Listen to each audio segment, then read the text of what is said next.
좋은 아침입니다.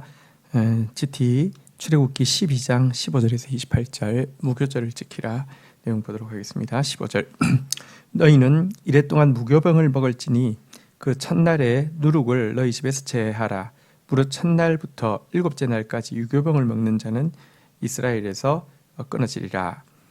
16절 너희에게 첫날에도 성회요 일곱째 날에도 성회가 되리니 너희는 이 두 날에는 아무 일도 하지 말고 각자의 먹을 것만 갖출지니라. 17절 너희는 무교절을 지키라. 이날에 너희의 군대가 애굽에서 인도하여 내었습니다. 그러므로 너희가 영원한 규례를 삼아 대대로 이를 지키라. 자, 무교절에 대한 가르침을 주고 있습니다. 유월절은 어린 양의 그 죽음의 피를 바른 집을 담을 넘어간다고 해서 유월절이고요. 어린 양 예수를 통한 구원을 기념하는 절기라고 하면 무교절은 이제 출애굽 사건 자체를 기념하는 절기입니다. 이제 이 이스라엘 백성들이 바로 출애굽 그러니까 애굽으로부터 나오는 일을 하게 될 것이기 때문에 그렇습니다. 이것은 이 무교절을 어떻게 지키느냐고 하면 7일 동안 그 무교병 그러니까 누룩을 넣지 않은 떡을 먹음으로 말미암아 지키게 되는 것입니다. 그리고 첫날과 마지막 날은 특별히 성회로 지켜서 안식일로 지키고 아무것도 아무 일도 하지 말고 집 안에서 자기가 먹을 것만 딱 먹게 한 것인데요.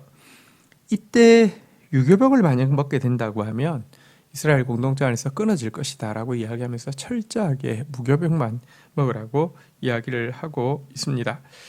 자, 이를 위해서 사실은 이제 무교절이 시작이 되어지려고 하면 집앗앗이 이 누룩이나 이미 누룩을 넣은 빵 부스러기가 존재하지 않도록 청소하는 것부터 시작을 하는데요.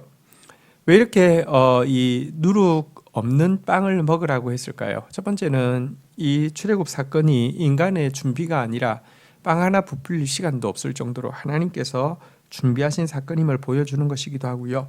동시에 이 누룩이라는 것은 성경에서 위선, 악독을 상징하고 있고요. 반대로 누룩 없는 떡은 순전함, 진실함을 상징하는 것이기 때문에 그렇습니다. 성경에 이렇게 이야기합니다. 이러므로 우리가 명절을 지키되 묵은 누룩으로도 말고 악하고 악의에 찬 누룩으로도 말고 누룩 없이 오직 순전함과 진실함의 떡으로 하자라고 이야기하면서 위선과 악독 대신 순전함과 진실함으로 신앙생활을 해야 된다는 것을 보여줍니다. 조금 더 그 무교절에 대한 내용이 이어서 더 나오고 있는데요. 18절부터 또 읽겠습니다. 첫째 달 그 달 열나흘 저녁부터 21일 저녁까지 너희는 무교병을 먹을지라. 19절 이래 동안은 누룩이 너희 집에서 발견되지 아니하도록 하라. 무릇 유교병을 먹는 자는 타국인이든지 본국에서 난 자든지를 막론하고 이스라엘 회중에서 끊어낼지니. 20절 너희는 아무 유교물이든지 먹지 말고 너희 모든 유하는 곳에서 무교병을 먹을지니라. 이렇게 이제 출애굽을 출발함에 있어서 누룩을 제거하는 것을 강조한 것은 어떤 의미가 있을까요? 이제 성도의 삶이 세상을 상징하는 이집트로부터 이렇게 이제 교회를 상징하는 가나안으로 갈 때에 성도의 삶이 어떠해야 하는지를 교육하기 위해서 이와 같이 가르치고 있는 것입니다. 어린 양의 피로 말미암아 구원받은 성도의 삶에서는 위선이 없어야 합니다. 악독이 없어야 합니다. 이 진실함이 있어야 하고요. 순전함이 있어야 합니다. 이것을 몸으로 익히도록 가르치기 위한 것이 무교절이라고 할 수 있습니다. 자, 이제 21절부터 보면 유월절 밤에 지켜야 될 일들에 대해서 다시 조금 부가 설명을 하고 있습니다. 21절 모세가 이스라엘 모든 장로를 불러서 그들에게 이르되 너희는 나가서 너희의 가족대로 어린 양을 택하여 유월절 양을 잡고 22절 우슬초 목금을 가져다가 그릇에 담은 피에 적셔서 그 피를 문 임방과 좌우 설주에 뿌리고 아침까지 한 사람도 자기 집 문 밖으로 나가지 말라. 23절 여호와께서 애굽 사람들에게 재앙을 내리시고 지나가실 때에 문 임방과 좌우 문설주의 피를 보시면 여호와께서 그 문을 넘으시고 멸하는 자가 너희 집에 들어가서 너희를 치지 못하게 하실 것임이니라. 자, 이제 유월절 양을 잡으라는 것을 다시 한번 이야기하고 그 피를 문 임방과 문설주에 바르는 것 이야기하고 나서 한 가지 더 붙이고 있습니다. 만약에 문 임방과 문설주에 피를 발랐다 할지라도 그 밤에 집 밖으로 나가는 사람은 죽음을 면하지 못할 것이라는 것입니다. 왜냐하고 하면 이 피가 발려진 그 안쪽은 안전하지만 피가 발려진 그 바깥으로 나간다 하면 아무리 자기가 피를 발랐다고 집에 피를 발랐다 하더라도 자기가 유대인이라 하더라도 심판을 받게 된다는 것입니다. 이것은 오늘날 신자들에게도 적용이 됩니다. 나는 예수를 믿는다고 교패를 붙인다 하더라도 세례를 받았다 하더라도 여러분 그리스도 안에 거하는 것하고 그리스도 밖에 나가는 것 이것의 차이가 이제 순종이죠. 하나님 말씀에 순종할 마음이 없고 하나님의 말씀의 순종의 자리에서 자기 필요한 순간마다 이렇게 문 열고 나간다고 하면 그는 그리스도 안에 있는 것이 아닙니다. 계속 그와 같은 삶을 산다고 하면 그의 구원은 결코 담보되어질 수 없음을 명확히 보여주고 있습니다. 순종은 그리스도인들이 사는 삶의 라이프 스타일입니다. 순종은 의무가 아니라 특권이죠. 좋으신 주인 그리고 그렇게 순종했을 때 영원히 남는 기업이 있는 영원히 남을 것이 있는 것을 위해서 순종할 수 있다는 것은 특권입니다. 좋으신 주님께 순종함으로 말미암아 그리스도의 보혈 안에 우리가 계속 머물러야 합니다.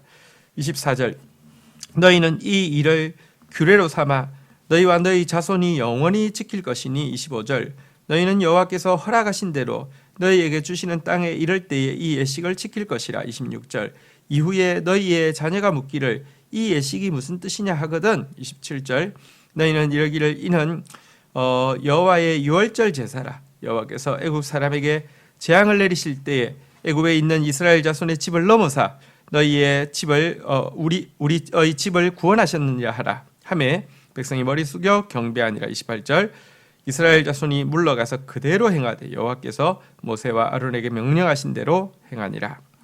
자, 여기 보면 이제 이 유월절 이 의식은 한 번만 행하는 것이 아니라 대대로 행하라고 되어 있습니다. 가나안 땅에 갔을 때에도 자녀들 앞에서 이 일을 행하고 자녀들이 이것에 대해서 물을 때에 또 그 의미를 설명하라라고 이야기하고 있음을 보게 됩니다. 다시 말하면 예수 그리스도의 보혈이 나에게 단 한 번 칠해지는 것이 아니라 자녀들에게 계속해서 더 칠해져야 한다는 사실을 보여주고 있습니다. 우리 세대에 아무리 확실한 구원을 체험했다 할지라도 다음 세대에게 그것의 필요성, 예수 그리스도의 보혈의 필요성을 전수하지 않는다고 하면 그들은 얼마든지 이 구원으로부터 멀어질 수 있고 이 하나님의 이 보배로운 구원을 등한히 할 수 있음을 보게 됩니다. 우리는 다음 세대를 살리는 것을 소중한 사명으로 생각해야 하고 그들에게 이 보배로운 복음을 전수하는 것에 정말 최선을 다해야 할 것입니다. 주신 말씀 붙잡고 기도하며 나가도록 하겠습니다. 주님 감사합니다. 오늘 무교병을 먹고 7일 동안 무교절을 지킬 것에 대해서 명령하셨습니다. 주님, 그리스도인으로서 이 세상 가운데 살아가고 있습니다.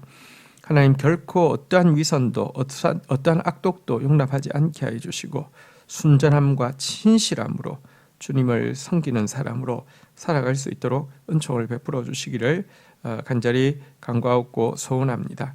우리가 예수 그리스도를 믿는다고 고백한다 할지라도 그분 안에 거하지 않는다고 하면 그분께 순종하는 것이 우리의 기쁨이고 우리의 라이프 스타일이 되어지지 않는다고 하면 그것은 사실 예수님을 주로 모신 것도 아니며 예수님의 구원이 궁극적으로 우리에게 미칠 수 없는 것임을 인정합니다.